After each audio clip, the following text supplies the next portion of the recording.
Today I'm going to be talking about 5 basic lingerie design things you should know if you are a beginner and are starting your lingerie design journey. Number 1 would be the stretch of the fabric. If you have a fabric and it stretches, it's not the stretch which is good, you're looking for the recovery, and by that I mean you're looking to see how much it bounces back.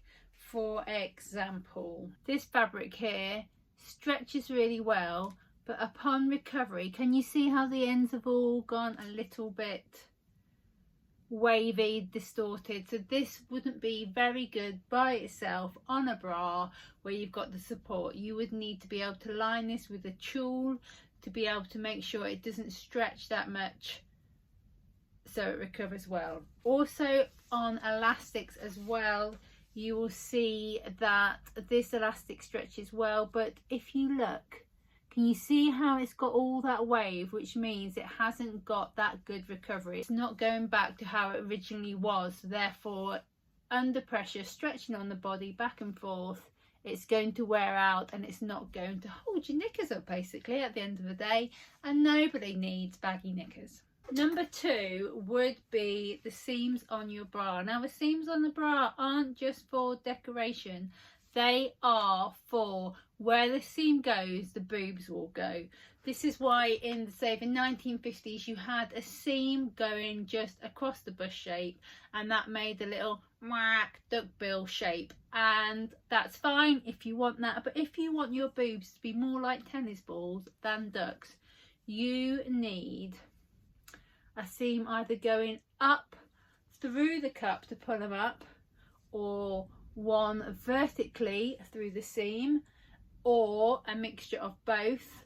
Or if you're dealing with big boobs, you will see that you often have a 3-piece cup, which will be a plain piece of fabric going this way, and then the bottom cup is split into 2 with a seam going up, and this is because it's directing all the breast tissue up and then across, distributing it towards the strap. So your boobs go where your seams go, so seams are important. Number 3, the attention of elastics.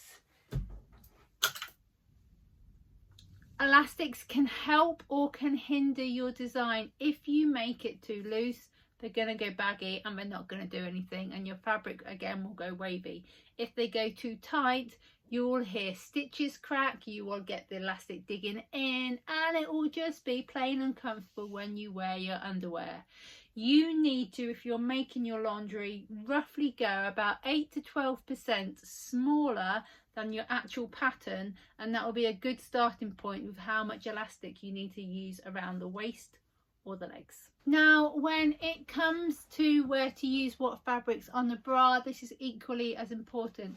Your centre front and around your cradle should not stretch whatsoever. If you are using a stretchy fabric, then you need to line it with stabilizer to ensure it doesn't stretch. This is the heaviest part of your breast, so this should also be, if possible, either a side sling if you're using a stretch for bigger cups, fabric which doesn't stretch, or depending on what size cups you are using, just know that this is the heaviest side. So if you are using a stretch lace, maybe you need to line the lower cup, or you only need to go up to say a C cup to ensure that the breast is fully supported. Number 5 is the fit. Now on this bra we have adjustable back because obviously, whoa there Sally, woo!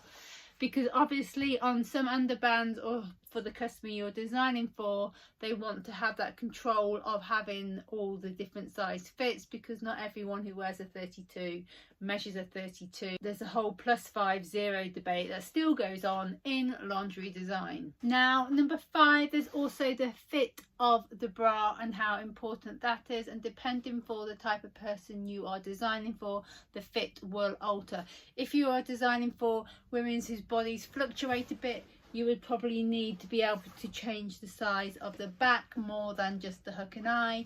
If you are designing for women whose boobs go east and west, which means they go outwards rather than forwards or inwards, then your centre front would need to be wider.